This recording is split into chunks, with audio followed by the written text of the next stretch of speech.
The government looks at SVB and says, you ready for a number that's going to scare you, folks? This is going to scare you. You ready? This is going to cause you to poop your pants. $208 billion in assets SVB has. $195 billion of those are all money from depositors. 88% of that $195 billion, we're talking 160 of the $195 billion, is not insured under FDIC. Because you've got huge businesses that have billions and billions and billions and billions and billions of dollars in liquid assets in that bank. And let me tell you how much more corrupt it gets. Venture capitalists say, here's the money, SVB, take it. Then you've got a startup company that says, we would like to start doing business here. We'd like to get a loan from you to do the business. SVB says, no problem. We'll give you the loan. So they take the money from the startup capitalists that got deposited. They take that money, switch it into the other hand, and say, here you go. The venture capitalists think that the assets that are held by their bank is safe. It's not. Anybody who's a savvy investor is going to say, okay, no big deal. Look, I have $14 billion in assets that I have put in SVB, and I have a personal guarantee from SVB that they are investing in BlackRock. That means that my $14 billion in assets is in BlackRock. I can, per the law, go to BlackRock and make a case to get my $14 billion back. That might be at a little bit of a loss, but I can get that back.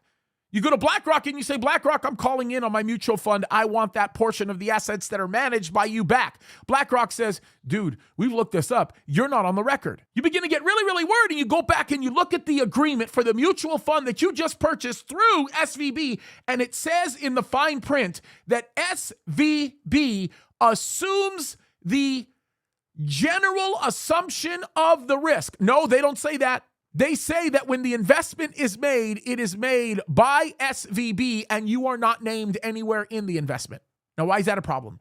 It becomes a problem because your $14 billion that they invested in BlackRock is now viewed as an asset of SVB. And when all the other bankers come after SVB, they're going to take that $14 billion that really belonged to you, but is not technically yours because it's an asset of the bank, and you lose. If you had a mutual fund in the bank, you lose. That is not only, folks, a failure in regulation. It is not a failure in the incompetence of the bankers at SVB, but it is a reflection of a terrible government.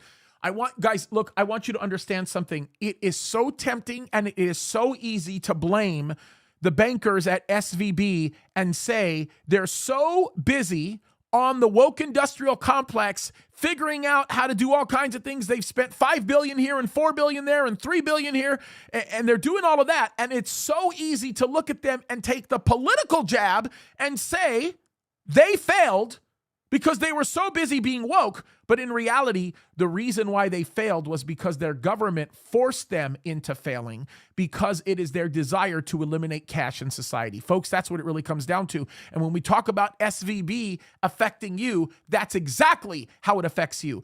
Their hand was forced into that. No one wants to agree with me in this. No one wants to accept it. No one wants to believe me. Because what that would mean is that the problem is far more greater. You ask me the question, what's the bigger problem here? Systemic racism or the systemic breakdown in the economic infrastructure of our country? It's a classism thing, folks. Look, this was created by the United States government. This was created by the United States government. Let me say this again. This was created by the United States government.